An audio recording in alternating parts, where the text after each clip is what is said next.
ഇപ്പോഴത്തെ ഗെയിമിനെ കുറിച്ചൊക്കെ എന്താണ് ശരിക്കും പറയാനുള്ളത്? ഇപ്പൊ അതായത് PR വർക്കിന്റെ കാര്യമൊക്കെ ഇപ്പൊ ഗെയിം ഇപ്പോൾ ബിഗ് ബോസ് കൊടുക്കുന്ന ടാസ്ക് ഒക്കെ അടിപൊളിയാണ്. പക്ഷേ അവിടെ പണ്ട് തൊട്ടേ അല്ലെങ്കിൽ ഇപ്പോൾ കളിക്കുന്ന കുറച്ച് നിൽക്കുന്ന ആൾക്കാരൊന്നും ക്യാമറ സ്പേസിന് വേണ്ടിയിട്ടാണോ അത് എന്തിനു വേണ്ടിയാണോ കളിക്കുന്നത് എനിക്കറിയത്തില്ല. ഈ സീസണിൽ ഒരു പ്രശ്നം എന്ന് വെച്ച് കഴിഞ്ഞാൽ ബിഗ് ബോസ് കൊടുക്കുന്ന ടാസ്ക് അല്ല അവരവിടെ ചെയ്യുന്നത്.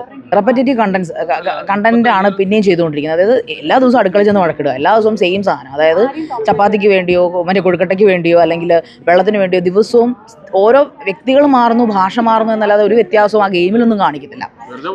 വഴക്കുണ്ടാക്കുക. കഴിഞ്ഞ എല്ലാ സീസണിലും വ്യത്യസ്തമായ എന്തെങ്കിലും ഉണ്ടായിരുന്നു. പക്ഷേ ഈ സീസൺ അതൊന്നുമില്ല. വഴക്കുണ്ട്, ആ വഴക്ക് സ്ഥായിയായിട്ടുണ്ട് അവിടെ. പക്ഷേ ഒരിക്കലും ഒരു വ്യത്യസ്തമായ ഒരു കണ്ടന്റ് അവിടെ നിന്ന് ഉണ്ടാകുന്നില്ല എന്നുള്ളത് വളരെ വേദനിപ്പിക്കുന്ന ഒന്നാണ്. അത് ബിഗ് ബോസിന്റെ ഏഷ്യൻ്റെ കുഴപ്പമില്ല, കണ്ടസ്റ്റൻസിന്റെ കയ്യിലിരിക്കുന്ന ഒരു സാധനമാണ്. അവർക്ക് അറിയില്ല എന്ന് തോന്നുന്നു. ഗെയിം മനസ്സിലാക്കിയിട്ടല്ല അവർ കളിക്കുന്നത്. പിന്നെ ഇപ്പോൾ ടോപ്പ് 5 അക്ബർ കുഴപ്പമില്ല, അനീഷ് കുഴപ്പമില്ല, Shanavas in A bad way is A good gamer എന്ന് ഞാൻ പറയും. കാരണം അദ്ദേഹം കളിച്ചു വരുന്ന ഒരു നല്ല വേയിലല്ല കളിച്ചത് തുടക്കം തൊട്ടേ.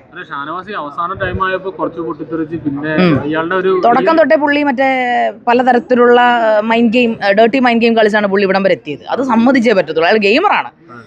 നല്ല ഗെയിമേഴ്സിനൊക്കെ പുറത്താക്കിയിട്ടുണ്ട്. അത് ഞാൻ ഇപ്പോഴും പറയും. അവർ നല്ല ഗെയിമേഴ്സിനെ പുറത്താക്കിക്കൊണ്ടിരിക്കുന്നു. അവരുടെ സെൻസ് ജനങ്ങളത് മനസ്സിലാക്കുക. നല്ല ഗെയിം കളിക്കുന്ന ആൾക്കാരെ അവർ പ്രൊമോട്ട് ചെയ്യുക എന്ന് എനിക്ക് പറയാനുള്ളൂ.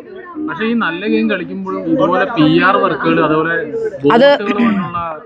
അതൊരു സീരിയസ് ആയിട്ട് ഇഷ്യൂ ആണ്. ഞാനത് ക്രൂവിനോട് നേരിട്ട് എൻ്റെ എവിക്ഷൻ കഴിഞ്ഞപ്പോൾ ഞാൻ ചോദിച്ചതാണ്. എന്നോട് അവർ പറഞ്ഞതാണ് ശരി PR ആണ് തന്നെ പുറത്താക്കിയത്, നമുക്ക് അതിലൊന്നും ചെയ്യാൻ പറ്റില്ല. ഞാൻ പറഞ്ഞു you are the responsible people. Because ഏഷ്യാനെറ്റിനും ഹോട്ട്സ്റ്റാറിനും അല്ലെങ്കിൽ എൻ്റെ മോൾ ഷാനും അത് ചെയ്യാൻ പറ്റില്ല, പിന്നെ ആർക്കാ ചെയ്യാൻ പറ്റുക?